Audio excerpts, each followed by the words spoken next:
লড়াই করে জীবন দিয়েছিলেন। আমি সেই সমস্ত শহীদদেরকে গভীর শ্রদ্ধার সাথে স্মরণ করছি। একই সাথে আমি 71-এ মুক্তিযুদ্ধে যারা শাহাদত বরণ করেছেন এবং লড়াই করেছেন তাদেরকেও গভীর শ্রদ্ধার সাথে স্মরণ করছি।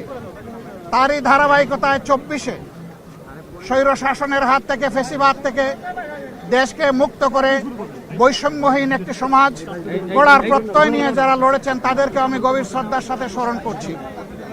এই 3 পর্যায়ে যারা দুনিয়া থেকে বিদায় নিয়েছেন, মহান আল্লাহর দরবারে দোয়া করি আল্লাহ তাদেরকে শহীদ হিসাবে কবুল করুন। আমিন।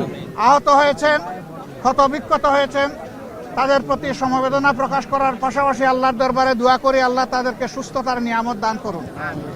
আমি এসেছিলাম বই মেলা দেখতে।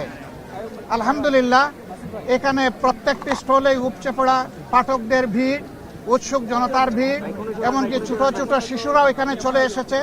যদিও আজকে শিশুদের জন্য আলাদা দিন নয়, তারপরে অনেকে তার পিতামাতার সাথে এখানে চলে এসেছে।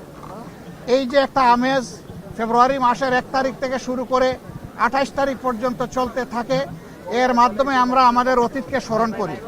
যে জাতি তাদের অতীত এবং ঐতিহ্যকে ধারণ করে, স্মরণ করে, সম্মান করে, সেই জাতি সামনের দিকে এগিয়ে যেতে পারে।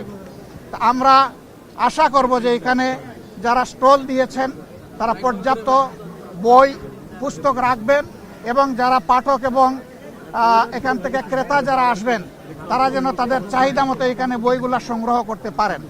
সর্বোপরি আমরা আশা করব অত্যন্ত শান্তি এবং শৃঙ্খলার ভিতর দিয়ে উৎসব মুখর পরিবেশে বাকি সময়টাও যেন 28 তারিখ পর্যন্ত এইভাবেই অতিবাহিত হয় এবং পাঠককুল যেন তারা তৃপ্তি নিয়ে এখান থেকে তাদের চাহিদা এবং প্রাণের বইগুলা সংগ্রহ করতে পারেন।